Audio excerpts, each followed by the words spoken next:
اعوذ باللہ من الشیطان الرجیم بسم اللہ الرحمن الرحیم اللہم صلی علی سیدنا و مولانا محمد وعلی آل سیدنا و مولانا محمد وبارک وسلم۔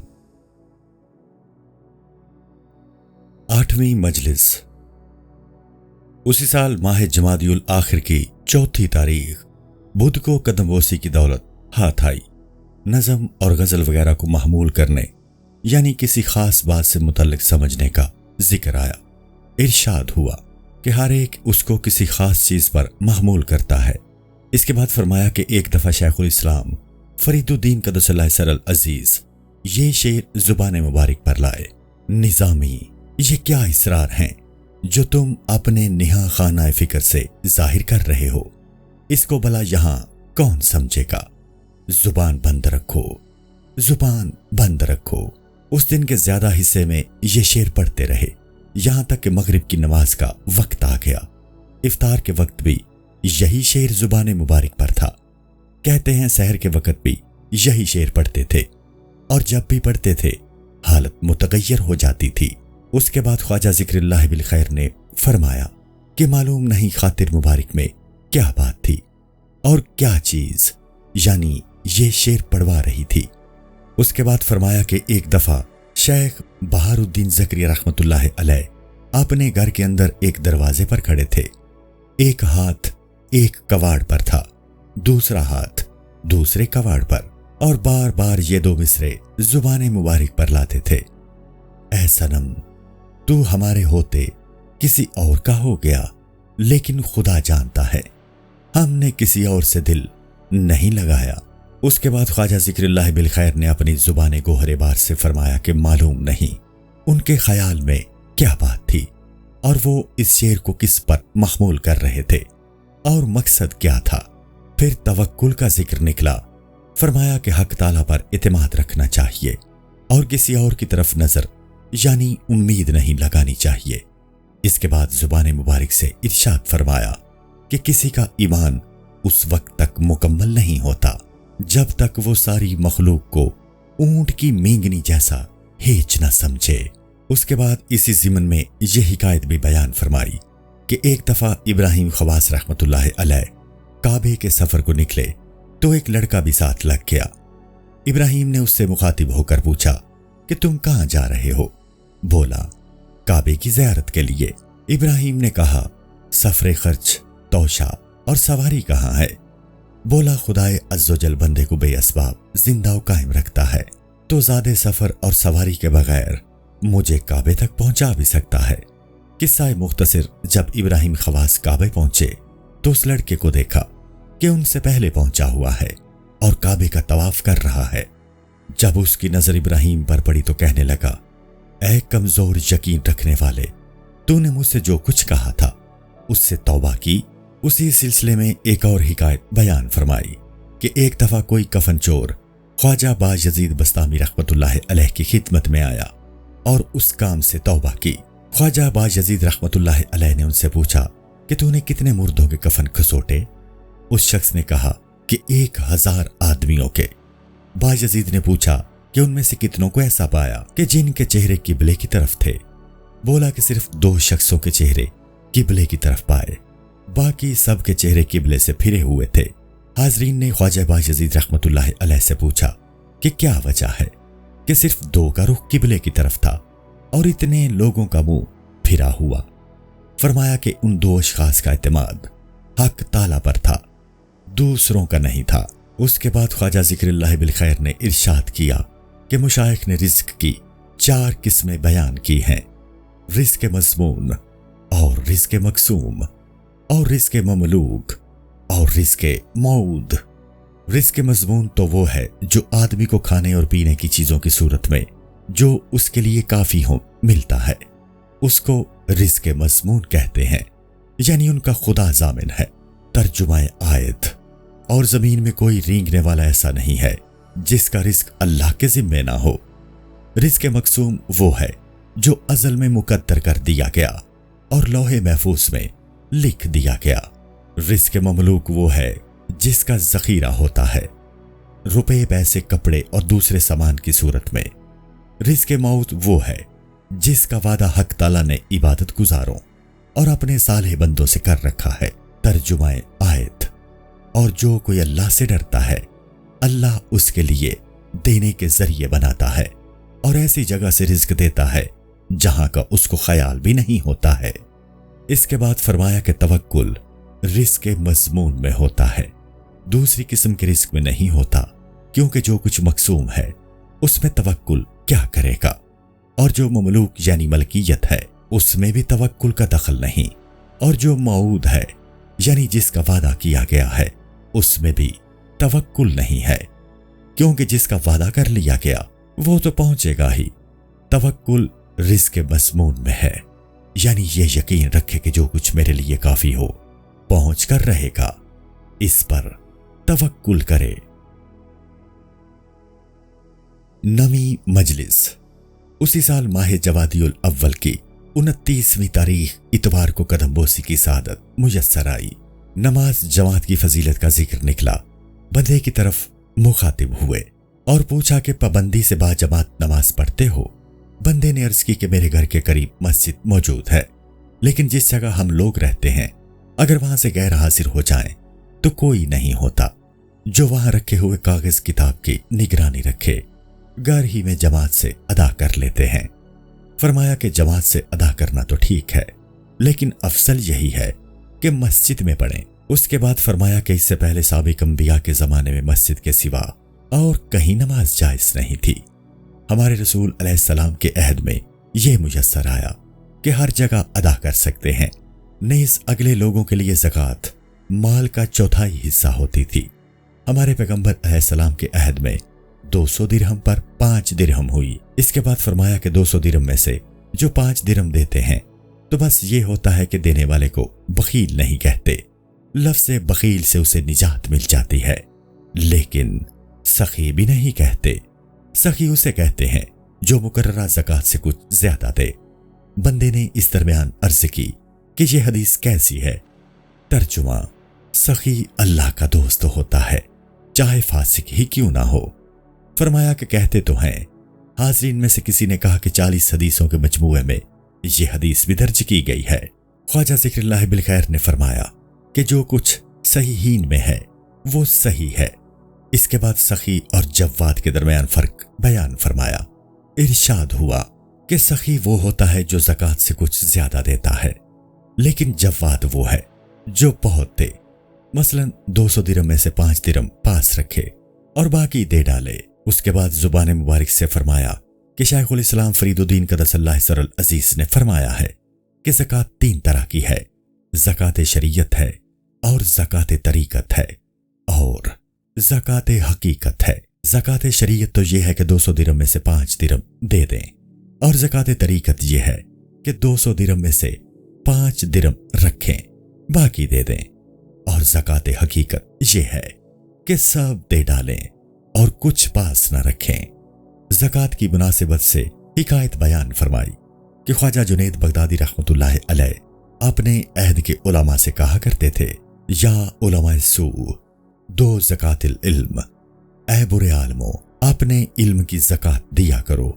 ان سے پوچھا گیا کہ اس زکوٰۃ سے کیا مراد ہے؟ بولے کہ جو 200 مسئلے تم نے یاد کیے ہیں ان میں سے 5 مسئلوں پر عمل بھی کرو، اور جو 200 حدیثیں آتی ہیں ان میں سے 5 کو معمول بھی بناؤ۔ اس کے بعد حدیث کی مناسبت سے مولانا رضی الدین سغانی رحمۃ اللہ علیہ صاحب شارک اور ان کی فضیلت اور اس بات کا ذکر نکلا جو انہوں نے اپنی کتاب میں لکھی ہے کہ یہ کتاب میرے اور خدا کے درمیان حجت ہے۔ جب ان کو کسی حدیث کے بارے میں مشکل پیش آتی تو رسول علیہ السلام کو خواب میں دیکھ لیتے اور تصحیح کر لیتے۔ اس کے بعد فرمایا کہ وہ بدیوں کے تھے، اور اس کے بعد کول موجودہ علی گڑھ میں آ گئے اور مشرف کے نائب ہو گئے۔ جس مشرف سے وہ متعلق تھے وہ بھی قابل آدمی تھا، مگر ایک روز اس مشرف نے کوئی ایسی بات کہی کہ مولانا رضی الدین مسکرا دیے۔ مشرف نے دوات ان کی طرف کھینچ ماری، مگر وہ بچ گئے اور ان کے نہیں لگی۔ جب انہوں نے یہ معاملہ دیکھا تو اپنی جگہ سے اٹھ کھڑے ہوئے اور بولے کہ مجھے پہلے ہی سے چاہیے تھا کہ جاہلوں کے ساتھ اٹھنا بیٹھنا نہ رکھوں۔ اس کے بعد پھر مزید علم حاصل کرنے میں لگ گئے۔ کول کے حاکم کے لڑکے کو تعلیم دیتے اور 100 دن کا یعنی 1 سکہ پاتے، اسی پر قناعت کرتے۔ وہاں سے حج کو گئے اور بغداد آئے اور پھر راجدھانی دہلی پہنچے۔ اس زمانے میں راجدھانی دہلی میں بڑے بڑے علماء تھے، ان سب سے وہ علمی برابری رکھتے تھے، لیکن علم حدیث میں سب سے ممتاز تھے اور کوئی ان کے مد مقابل نہ تھا۔ اس کے بعد خواجہ ذکر اللہ بالخیر نے زبان مبارک سے ارشاد فرمایا کہ ان کا کام صرف ایک حدیث ہی سے بن گیا، اور ہوا یہ کہ جب انہوں نے کول یعنی علی گڑھ سے حج کا ارادہ کیا تو جوتیاں خرید کر پیر میں پہنی۔ جب ایک منزل طے ہوئی تو تھک گئے اور خیال کیا کہ پیدل نہیں جا سکیں گے۔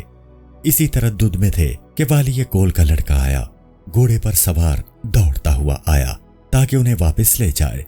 جب وہاں پہنچا تو مولانا کی نظر اس پر پڑی کہ عمدہ گھوڑے پر سوار چلا آتا ہے۔ دل میں خیال کیا کہ اگر یہ گھوڑا مجھے دے دے تو میں آرام سے جا سکتا ہوں۔ اسی فکر میں تھے کہ والی کا لڑکا آ گیا اور مولانا کو واپس لے جانے کے لیے بڑی منت سماجت کی۔ مولانا واپس نہیں گئے۔ جب والی کے لڑکے نے دیکھا کہ مولانا واپس جانے والے نہیں ہیں تو بولا کہ اچھا، یہ گھوڑا جس پر سوار ہو کر میں آیا ہوں قبول فرمائیے۔ مولانا نے گھوڑا لے لیا اور روانہ ہو گئے۔ الغرض جب حج کو گئے اور وہاں سے بغداد آئے تو بغداد میں ایک محدث عالم بڑے بزرگ تھے، ان کو ابن ظاہری کہتے تھے۔ ان کے لیے ایک منبر تیار کیا گیا تھا جس پر بیٹھ کر وہ حدیث بیان کرتے اور علماء ان کی مجلس میں حاضر ہوتے اور ان کے اطراف حلقہ بنا کر بیٹھ جاتے۔ اس طرح کے کئی حلقے بن جاتے۔ جو علماء زیادہ اہل ہوتے وہ ان کے سامنے بیٹھتے اور جو ان سے کمتر ہوتے وہ دوسرے حلقے میں بیٹھتے، اور باقی لوگ پیچھے کے حلقوں میں اسی طرح آگے پیچھے قطاروں میں نشست ہوتی۔ وہ حدیث شریف لکھواتے اور یہ علماء لوگ اسے لکھتے۔ ایک روز مولانا رضی الدین بھی اس مجمع میں پہنچ گئے اور اس حلقہ میں جو سب سے دور تھا بیٹھ گئے۔ ابن ظاہری نے ایک حدیث بیان کی مؤذن کے ساتھ اذان میں موافقت کرنے کے سلسلے میں، یعنی جب مؤذن اذان پکارے تو سننے والے کو چاہیے کہ وہ بھی اسی طرح کہے، اذان کے کلمے کو دہرائے۔ انہوں نے حدیث کا آغاز اس لفظ سے کیا کہ اذا سکب مؤذن، سکو پانی بہانے کو کہتے ہیں، یعنی جب مؤذن کا کلمہ تم سنو تم بھی وہی کہو جو اس نے کہا ہے۔ جب ابن ظاہری نے یہ حدیث بیان کی تو مولانا رضی الدین نے اپنی جگہ بیٹھے بیٹھے آہستہ سے لوگوں کو بتایا کہ جب مؤذن خاموش ہو جائے، یعنی جب مؤذن کوئی کلمہ کہہ چکے اور خاموش ہو جائے تو اس نے جو کچھ کہا ہے اس کی موافقت کرو، یعنی اس کو دہراؤ۔ شاید یہ بات کسی نے سن کر دوسرے سے کہی، اس نے کسی اور کو بتائی، اس نے کسی اور سے کہا، یہاں تک کہ یہ بات ابن ظاہری کے کان تک بھی پہنچ گئی۔ انہوں نے آواز دی کہ یہ بات کہنے والا کون تھا؟ مولانا رضی الدین بولے کہ میں نے کہی ہے۔ اس کے بعد ابن ظاہری نے کہا کہ دونوں باتیں بامانی ہیں، اب میں کتاب میں دیکھوں گا۔ جب اس مجلس سے اٹھے تو کتابوں میں دوبارہ دیکھا گیا، دونوں باتیں ساتھ ساتھ لکھی ہوئی تھیں اور اذا سکتو کو زیادہ صحیح لکھا تھا۔ یہ خبر خلیفہ کو بھیجی، مولانا رضی الدین کو سامنے لے گئے۔ خلیفہ نے ان کا اعزاز کیا اور ان کے سامنے کچھ پڑھا۔ القصہ وہاں سے دہلی آئے۔ شاید جس وقت وہ بدایوں میں تھے وہاں ان کے ایک استاد تھے، بڑے بزرگ اور صاحب ولایت۔ ان کے پاس ایک کتاب حدیث شریف کی تھی جس کا نام ملخص تھا، اور مولانا رضی الدین نے ان سے وہ نسخہ مانگا تھا اور انہوں نے دینے میں تحمل کیا تھا۔ جب مولانا علوم و معنی سے مالا مال ہو کر دہلی آئے تو شاید کسی سے کہا کہ ایک وہ وقت تھا کہ میرے استاد نے ملخص دینے سے درے کیا تھا، اور اب اس کتاب کے مؤلف جیسے 100 آدمی میرے سامنے کچھ پڑھ سکتے ہیں۔ کسی نے یہ بات ان کے استاد تک بھی پہنچا دی۔ وہ بولے کہ معلوم ہوتا اس کا حج قبول نہیں ہوا، اگر اس کا حج قبول ہو جاتا تو ایسی بات نہ کہتا۔ خواجہ ذکر اللہ بالخیر نے یہ بات بیان فرمائی اور ان بزرگوں کے صدق اعتقاد پر آنکھوں میں آنسو بھر لائے۔ اس کے بعد کھانا سامنے لایا گیا، فرمایا سرید بنا لو، یعنی روٹی شوربے میں چور لو۔ اس وقت یہ حکایت بیان فرمائی، ایک دفعہ درویشوں کی ایک جماعت شیخ بہار الدین ذکری رحمت اللہ علیہ کے سامنے بیٹھی ہوئی تھی۔ کھانا لایا گیا تو شیخ ہر ایک کے ساتھ ہم پیالہ ہوئے۔ اس درمیان دیکھا کہ ایک شخص روٹی شوربے میں چور کر کھا رہا ہے۔ بولے سبحان اللہ، ان درویشوں میں یہی درویش کھانا کھانا جانتا ہے۔ اس کے بعد خواجہ ذکر اللہ بالخیر نے فرمایا کہ پیغمبر علیہ السلام نے فرمایا ہے کہ سرید کو دوسرے کھانوں پر ویسی ہی فضیلت حاصل ہے جو مجھے تمام پیغمبروں پر اور عائشہ کو تمام عورتوں پر۔ واللہ عالم۔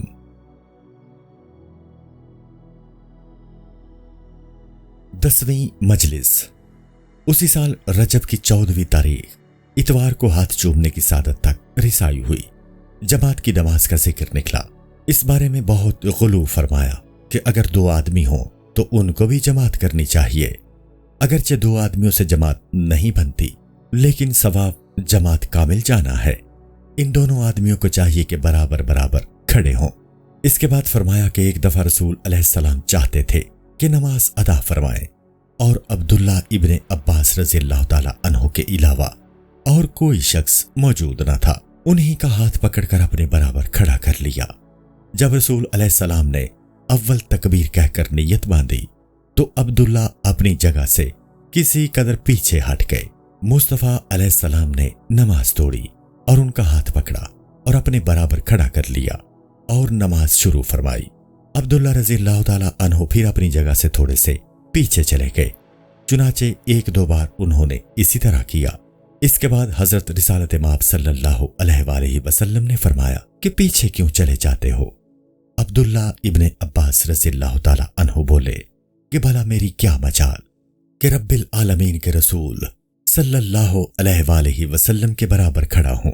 رسول علیہ السلام کو ان کا حسن ادب پسند آیا، ان کے بارے میں دعا کی اور فرمایا اے اللہ اسے دین کی سمجھ عطا فرما۔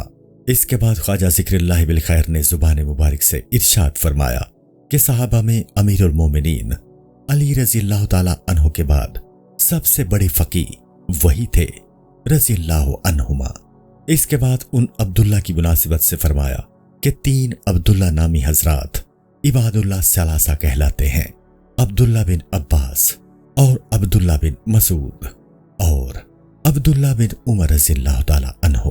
اس کے بعد عبداللہ بن مسعود کی حکایت بیان فرمائی کہ وہ ابتدائی زمانہ میں غلہ بانی کرتے تھے۔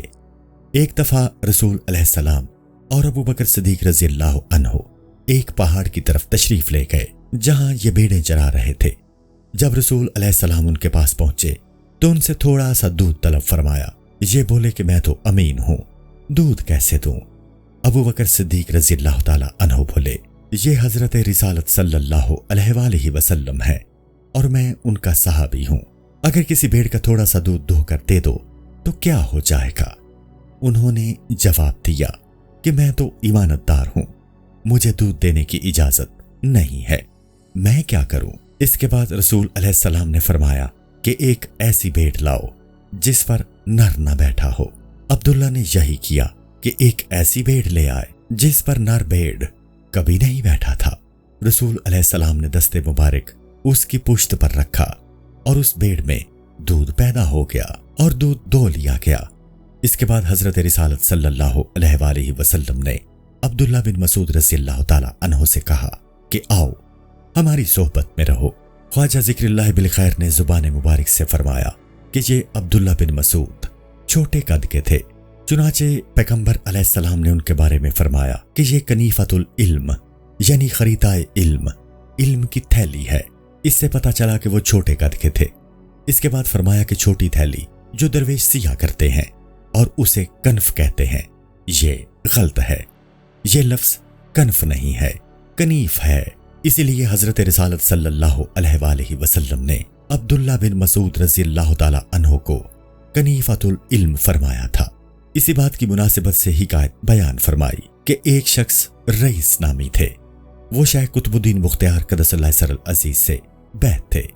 ان رئیس صاحب نے ایک رات خواب میں دیکھا کہ ایک کعبہ یعنی گنبد ہے اور اس کے اطراف لوگوں کی بھیڑ لگی ہوئی ہے، اور ایک چھوٹے قد کے آدمی کو دیکھا کہ بار بار کعبے کے اندر جاتا ہے اور باہر آتا ہے، اور خلقت اسے پیغامات دیتی ہے اور وہ جواب لے کر باہر آتا ہے۔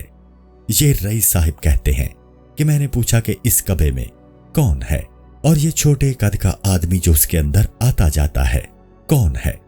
بتایا گیا کہ کعبے کے اندر رسول علیہ السلام ہیں، اور یہ صاحب عبداللہ بن مسعود رضی اللہ تعالی عنہ ہیں، جو کبھی باہر آتے ہیں اور کبھی خلقت کے پیغام اندر لے جا کر جواب لاتے ہیں۔ رئیس کہتے ہیں کہ میں عبداللہ بن مسعود رضی اللہ تعالی عنہ کے قریب گیا اور گزارش کی کہ رسول صلی اللہ علیہ وآلہ وسلم سے عرض فرمائیے کہ مجھے آپ کے دیدار کی تمنا ہے۔ عبداللہ بن مسعود رضی اللہ تعالی عنہ اندر گئے اور باہر آ کر مجھ سے کہا کہ رسول خدا فرماتے ہیں تجھ میں ابھی تک وہ اہلیت پیدا نہیں ہوئی ہے کہ مجھے دیکھ سکے، البتہ جاؤ اور میرا سلام بختیار کاکی رحمت اللہ علیہ کو پہنچاؤ، اور کہو کہ ہر رات کو جو درود کا تحفہ مجھے بھیجا کرتے تھے وہ پہنچتا تھا، لیکن 3 رات سے نہیں پہنچا ہے، کیا رکاوٹ ہوئی؟ خیر تو ہے۔ یہ رئیس کہتے ہیں کہ میں بیدار ہوا اور شیخ الاسلام قطب الدین نور اللہ کی خدمت میں حاضر ہوا اور عرض کی کہ حضرت رسالت صلی اللہ علیہ وآلہ وسلم نے آپ کو سلام کہلوایا ہے۔